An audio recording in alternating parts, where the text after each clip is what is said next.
जय हिंद साथियों पीईटी का 2025 का एग्जाम जिन बच्चों ने दिया है, अब उनको चिंता हो रही है कि सर लेखपाल जो कि बड़ी भर्ती है पीईटी 2025 से, तो ये लेखपाल का एग्जाम हम कितने मार्क्स वाले बच्चे दे सकते हैं। तो इसका एनालिसिस आज करते हैं। एनालिसिस पूरी तरह लॉजिकल है और डाटा बेस है। ठीक है, आप सब जानते हैं, क्योंकि 2-3 चीजें जानना बहुत जरूरी होता है। आप सब जानते हैं कि पीईटी 2025 का जो एग्जाम हुआ था उसमें 19,41,000 बच्चों ने ये परीक्षा दी थी। 19,41,000 ये नंबर बहुत इंपॉर्टेंट है, क्योंकि इसी नंबर से हम लोग परसेंटेज मतलब मार्क्स निकाल पाएंगे। अगर हम लोग देखें या ये माने कि एक भी बच्चा ऐसा नहीं था जिसका नेगेटिव में मार्क्स थे, हालांकि होगा कोई बालक ऐसा जिसके नेगेटिव में मार्क्स होंगे, तो हम ये मानते हैं कि 19,41,000 बच्चे ऐसे हैं जिनके 0 से ऊपर सबके मार्क्स हैं। तो हम कैलकुलेशन कर सकते हैं। देखो कैसे, अब लेखपाल में जो टोटल पदों पे अध्याचन भेजा गया यूपी एसएससी के पास वो है 7,994, लगभग 8,000 बच्चे। पीईटी 2021 और 2022 में देखें तो एक पोस्ट पर 30 गुना बच्चे लिए जाते रहे हैं, तो उस हिसाब से ये 2,40,000 विद्यार्थी होते हैं। 2,40,000 विद्यार्थी देखोगे तो टॉप 13%, 12.5% हो जाते हैं, क्योंकि मैंने कहा कि हम माइनस वाले बच्चों को नहीं गिन रहे। हो सकता है कुछ बच्चों के नेगेटिव में मार्क्स हो, क्योंकि हमें वो डाटा नहीं मिला है ना, लेकिन हम मानते हैं कि ऐसे बच्चे बहुत कम होंगे जो इस पे ज्यादा इंपैक्ट नहीं डालेंगे। तो 12.5% ऊपर के बच्चे 2,40,000 हो जाते हैं। ठीक है, तो 2,40,000 बच्चे मतलब 12.5% ऊपर के, तो 87.5% जिसका है वो बच्चा श्योर है।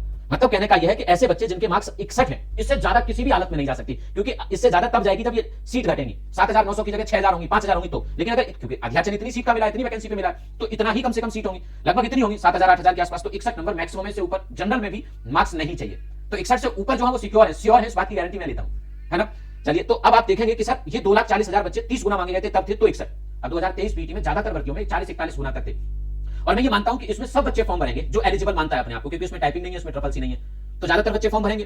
तो ज्यादातर बच्चे जब भरेंगे, 100% बच्चे फॉर्म भरें जो अपने आप को एलिजिबल मानते हैं, 70 नंबर 80 नंबर वाले, तब 61 है। कुछ तो नहीं भी भरते ना फॉर्म, सारे भरे तब भी 61 से ज्यादा नहीं हो सकती आपके डाटा के अनुसार, है ना। तो मैंने आपको यहां पे दिखाना है कि हमने डाटा भी लिया है बच्चों से, बहुत सारे बच्चों ने डाटा दिया है, तो 87% पे बैठता है 61 नंबर, तो मैक्सिमम 61 है, इससे कमी जाएगा, क्योंकि अगर 41 गुना लिए बच्चे तो कितने हो जाएंगे सर, 41 गुना लिए बच्चे तो 3,30,000 बच्चे चाहिए। और ऐसी स्थिति में 83% मतलब 57 मार्क्स वाले बच्चे फिर एलिजिबल होंगे। तो कहने का अर्थ यह है कि कम से कम अगर आपके 55 से ऊपर नंबर है तो आप उम्मीद मान के चलिए, है ना, कि मिनिमम 55, इससे कम तो शायद नहीं होगी, है ना, और मैक्सिमम 61, है ना। 61 से ऊपर भी नहीं, ऐसा नहीं है कि 64 कह दिया जाए कि 64 से ऊपर वाले या 65, नहीं भाई, 61 वाले बच्चे श्योर है, जितने भी 61 के ऊपर है ना। और इससे नीचे जाएगी अगर ऐसी स्थिति बनी, और कुछ बच्चों ने मतलब फॉर्म नहीं भरा, टॉप के मार्क्स वाले बच्चों ने, जिनके 80 है, 70 है, 65 है, 72 है, 73 है, नहीं भरा, तो नीचे भी जा सकती है, और कम से कम नीचे 55, 54, 56 के आसपास रह सकती है। तो 55 से ऊपर जिसके मार्क्स है वो तैयारी शुरू करो लेखपाल की, पक्का बता रहा हूं। और सर श्योर कब होंगे, श्योर 61 पे ऊपर होगा आप तो श्योर हो, फिर कोई नहीं रोक सकता 61 से ऊपर, ये मैं कह रहा हूं। और पक्का उस दिन मिलेंगे जिस दिन आपका शॉर्ट लिस्टिंग होगी।